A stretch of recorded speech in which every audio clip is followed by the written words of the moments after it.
ఎన్నికలు దగ్గర పడుతున్న నేపథ్యంలో నాయకుల మధ్య మాటల తూటాలు పేలుతున్నాయి. విశాఖలో ఈ విమర్శలు ఓ రేంజ్ లో ఉన్నాయి. భీమిలి స్థానం నుంచి ఎన్నికల బరిలో నిలిచిన అవంతి శ్రీనివాస్ తన ప్రత్యర్థి గంటా శ్రీనివాస్ పై ఘాటు విమర్శలు చేశారు. గంటాకు ఓటు వేయడం కన్నా నోటుకే ఓటు వేయడం మేలని అవంతి ఎద్దేవా చేశారు. ఆనందపురంలో పార్టీ కార్యాలయం ప్రారంభోత్సవం జరిగిన సందర్భంగా అవంతి శ్రీనివాస్ హాట్ కామెంట్స్ చేశారు. ఈ రోజు భీమిలి నియోజకవర్గంలో ఆనందపురంలో ఎన్నికల నిమిత్తం వైఎస్ఆర్సీపీ కార్యాలయాన్ని ప్రారంభించాం. ఈ కార్యాలయంలో నాయకులు అందుబాటులో ఉండాలని, ప్రత్యర్థులు చేస్తున్న తప్పుడు ప్రచారాన్ని ఖండిస్తారని స్పష్టం చేశారు. ఎన్నికల తర్వాత తాను అనకాపల్లి వెళ్లిపోతున్నానని, తప్పుడు ప్రచారం చేస్తున్నారని అవంతి ఫైర్ అయ్యారు. తన అనుచరులకు ఫోన్ చేసి ప్రలోభ పెడుతున్నారని కూడా అవంతి మండిపడ్డారు. ఈరోజు భీమిలి నియోజకవర్గం ఆనందపురం మండలంలో ఈ ఆనందపురం మండలంలో 26 పంచాయతీలు ఉన్నాయి. సుమారు ఒక 60,000 మంది జనాభా ఉన్నారు. వీళ్ళందరికీ అందుబాటులో ఉంటుందని మన ఎలక్షన్ నిమిత్తం ఈ ఆఫీస్ ఓపెన్ చేయడం జరిగింది.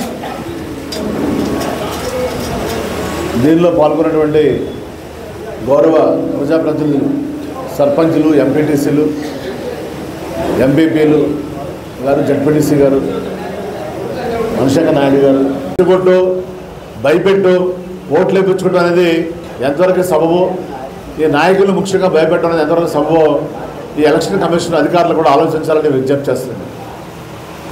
కాబట్టి అందరికీ కూడా ఇక్కడ వచ్చిన గౌరవ ప్రజాప్రతినిధులకి విజ్ఞప్తి చేస్తున్నాను.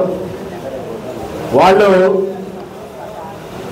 ఎప్పుడు కూడా జనాలుగా చూడట్లేదు.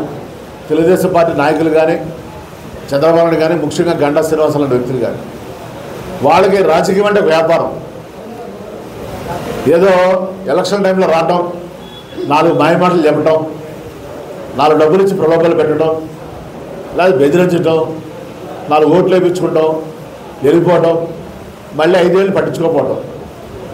ఫర్ ఎగ్జాంపుల్ ఇక్కడే 10 ఏళ్ల క్రితం ఎమ్మెల్యేగా చేసిన వ్యక్తి 80% విలేజెస్ ఒక్కరోజు కూడా విజిట్ చేయలేదు. ఆ వ్యక్తి అసలు ఆ వ్యక్తి తెలియదు ఎవరికో. ఎమ్మెల్యే అంటే మంత్రిగా చేసిన వ్యక్తి, ఒక రాష్ట్ర మంత్రిగా చేసిన వ్యక్తికి కనీసం సర్పంచులు, ఎంపీటీసీల పేరు కూడా తెలియదు.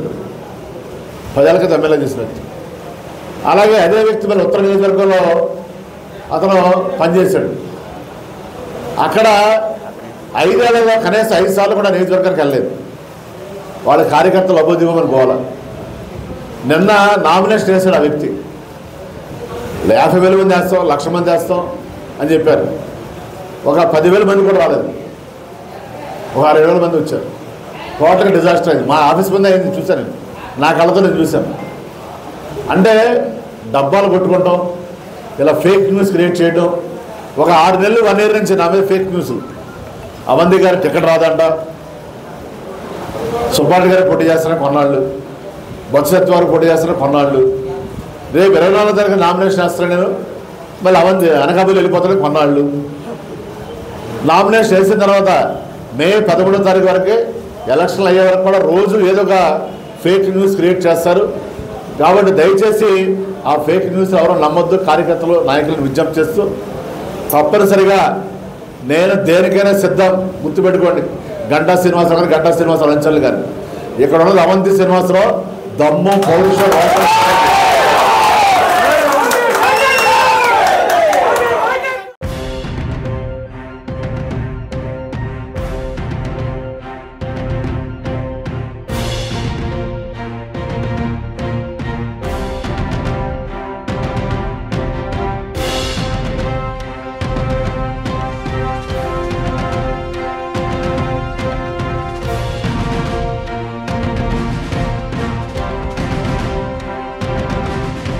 Hit TV presents like, share, comment. TV వాళ్ళకు కూడా నేను ఒక సర్ప్రైజ్ ఇద్దాం అనుకుంటున్నాను. మీరు మాత్రమే జెస్సీ ఎందుకు అయ్యారు? ఇలాంటి అమ్మాయిలకి పిలవడానికి బాగుంటుంది. చందు సాయికి like you and have a జనాలకి ఒక పేరు నచ్చిందంటే దీనికి ఒక ప్రాసెస్ ఉంటుంది. ఎందుకు ప్రాసెస్? డైరెక్ట్‌గా వెళ్ళిపోదాం. ఏదైనా ఒకటి మర్చిపోయినావా నువ్వు? మర్చిపోయినా మేడం. ఏం మర్చిపోయావు? నా గుండె. ఏదో ఆ టైంకి మన సుడి బాగుంటే ఎవరన్నా చూపిస్తే రాయగలం కానీ డోర్ టు డోర్ సేల్స్ చేసేవాళ్ళు. శారీ వస్తుంది కదా, శారీలో వెనకాల కట్టుకుని